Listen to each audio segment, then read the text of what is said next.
So it's around 9 a.m. and that's actually a little bit later than when I usually wake up. Pretty much my entire life, I've actually been someone who's really struggled waking up early in the morning. But ever since I moved here, I've been really trying to get on top of my shit and fix my sleep schedule. So typically most mornings I wake up at around 7:30 or 7:45. And that earlier time has been really helpful, especially if I need to run some errands or just film some content in the morning for a brand or for my social media channels. As you can see, we get pretty amazing sunlight, especially in the mornings since we are sort of like southeast facing. But last night, I'm not gonna lie, I stayed up around until 2 a.m. playing Elden Ring, so gonna cut myself a little bit of slack there. You might have also noticed that my girlfriend is not here this morning, and that's because she's on a trip back to LA to visit family. And this is actually the very first time I've been alone in this house. Even in my last apartment, I wasn't alone that often because obviously I had a roommate, so it feels a little bit weird to be in such a large space completely by myself with just me and my cat. Obviously, we moved in just 1 month ago, so I'm still trying to figure out what I want my morning routine to be like. Maybe you relate to this, but I feel like every time I enter a sort of new phase in my life, such as going to college or graduating college, or in this case, moving to a new house,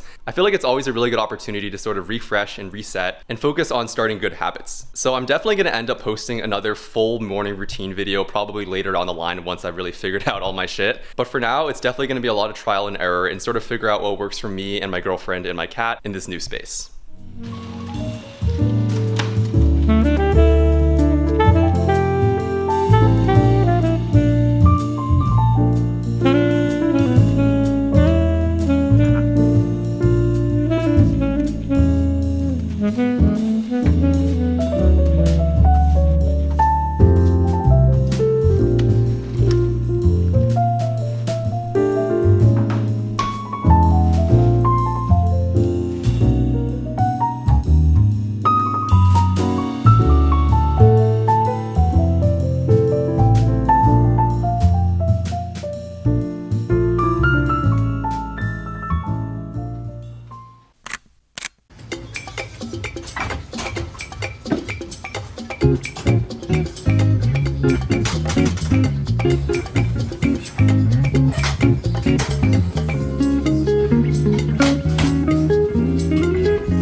So I randomly woke up with the urge to rearrange my entire living room, which, if you know me, happens once in a while. But it's not completely random this time because there are actually a few things about this current layout that are really bothering me, so let me show you what I mean. So this is what the current layout looks like, and it's definitely not bad, but after spending a few weeks here, there are three main things that started bothering me. The first one I noticed is that if you're coming from here and you want to go to either the dining area or the outdoor space, the only way through is directly through the middle of the living room, which is not the greatest thing because it gets the rug pretty dirty and also just causes too much foot traffic. I did think about moving this couch forward and kind of making a passageway behind the couch, but the big issue with that is that it makes this space feel a little bit cramped. The second biggest issue is the placement of this TV. So if you watch my living room setup video, you know that this was a really big problem. Right now it's in that corner and the only place you can really conveniently watch it from is if you're kind of like lying down here and looking over there. But even then it makes it really awkward for me and my girlfriend to watch TV. We did get around that a little bit with this projector, which we have going up here, but honestly that hasn't been working out the greatest just because there are those two windows up there, so it kind of just is cramped in this little space in the middle. And then the last thing, which isn't necessarily an issue but more so what's kind of bothering me, is that I have a really nice media stand which I liked using in my last space that I can't really use in this space with the current layout just because there isn't really a wall to put it against. But I think I might have a solution that would fix all three of these issues with one slight downside. So I was basically thinking that I'm gonna move this couch to that side where the fireplace is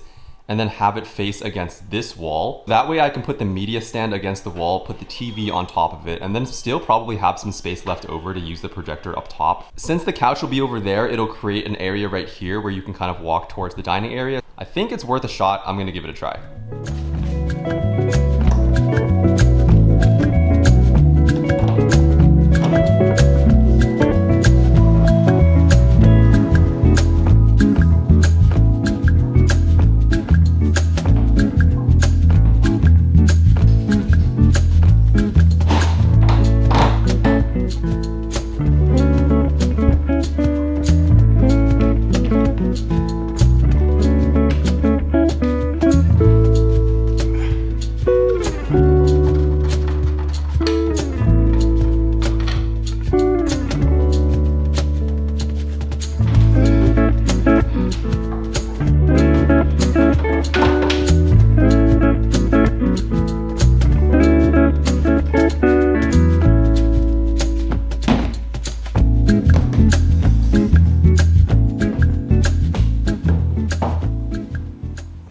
It's actually the next morning because by the time I finished rearranging everything, it got pretty dark outside and I really wanted to show you guys what it looks like in good lighting. So let me walk you through all the changes that I made to the living room. So this is what the completed space now looks like.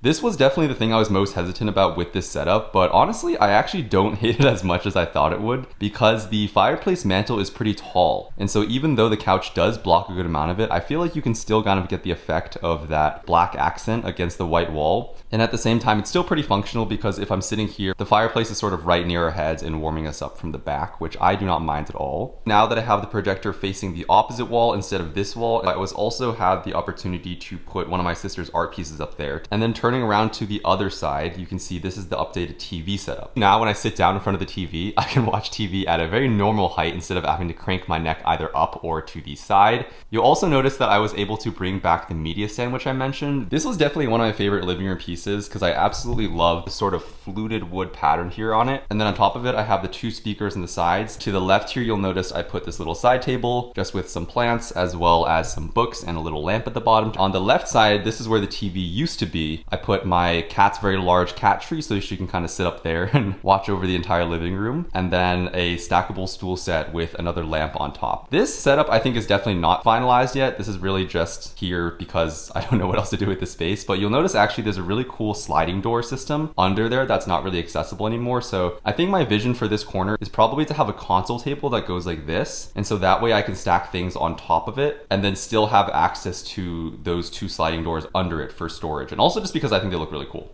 This back area is honestly pretty similar to how it was before. The only difference is that the Togo is now a little bit more to the left side since the couch is now there and no longer there, which means that there's actually a little bit more space near this back corner, which I really love and really just makes it feel, I think, a lot more open as opposed to cramped. Back here, I still have this lounge chair, and then behind the Togo, I still have this bench with a plant and some magazine holders and coffee table books and stuff like that. But yeah, this is the new setup for now. You can see my cat is already climbing on her little tower over there, so you can tell she loves it. But I also really love it. I think that even though there is the one downside of blocking the fireplace, I don't think it bothers me too much, honestly. I think this entire rearrangement is actually a really good example of what I've been talking about earlier, which is that for me, interior design, I think, is all about making a space work for you and what your needs are personally.